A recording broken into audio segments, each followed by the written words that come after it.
So I've thrown this together for you. It's kind of all over the place.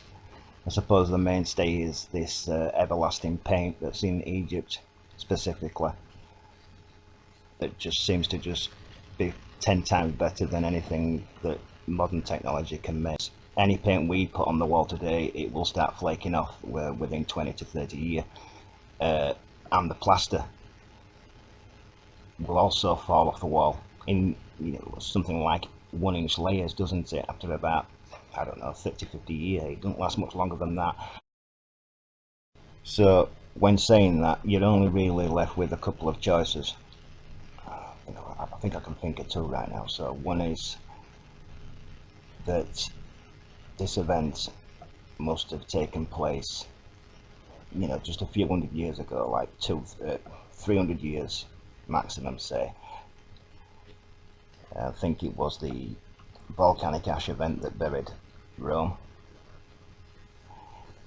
Or you're left with its archaeology that plastered this bad artwork all over the place.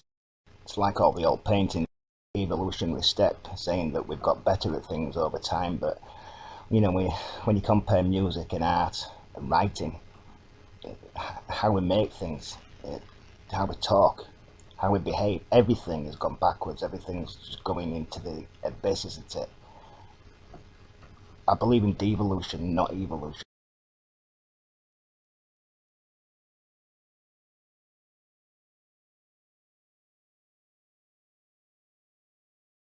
So we're into King Tut's chamber here.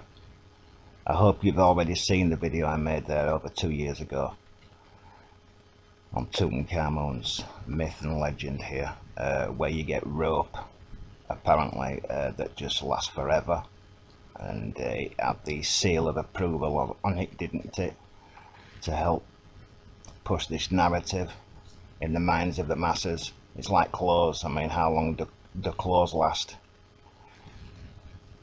Never mind sat in your wardrobe somewhere dry. I'm talking about where these things are found. They just seem to just last forever. That stuff there, especially that box, looks like that box was bought in England on the right, but everything is made out of wood. The piece that you're looking at now is some of the best, top three I would say, artifacts that were apparently pulled out of this thing. And is this also some type of layering, like your gilding, the gold gilding that you get, like I was showing in that King Tut video, where the mask was a wooden artifact, it's just been gilded? Or is this petrified since? You wouldn't think so, because you would expect that from the rest of the wood around it. So is it? I don't know, it's hard to say, but it is one of the best pieces anyway. So we're moving on to this site here. I found the earliest ones that I could across the entire web there, and on the left that is what it was found like originally, which just looks to me like a collapsed building. The upper beams, archaeologists came in and on purpose or not, they make it look like a tomb. But when you look at the arrow on the right hand side at the bottom there, the left hand side, sorry, you can see that that is part of the beaming, so there's obviously more underground. This is not a tomb. We're moving on to the box anyway on the right hand side, which has since petrified into the material that it is now. It is in fact petrified wood. So I'll show you what else we found amongst this lot. I can't even say the name of it. I showed it. So if you look closely at these things here, because they're calling it pottery, it's definitely not pottery, is it? That thing on the floor, which is the box at the side of him there, just looks like the inside of an old television.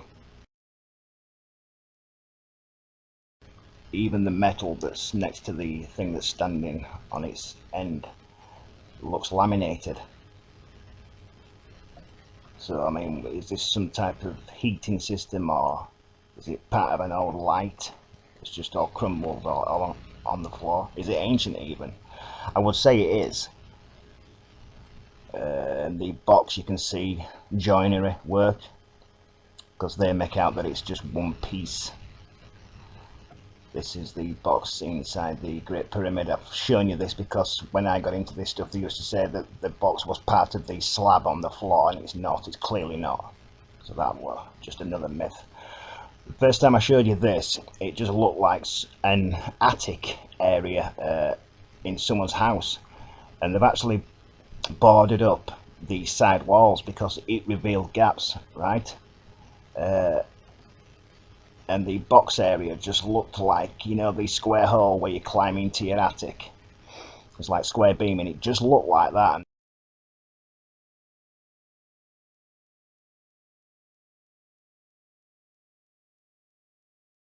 I will leave you with these few images and let you come to your own conclusions on your theory on what's going on with these archaeologists and what they give to us. I think it's a mixture of all three. But anyway, there's a site here that I'm going to leave you with some music laid over it. It's called Sleeper's Cave. And it's got the word cave in its title when it's clearly some collapsed building again.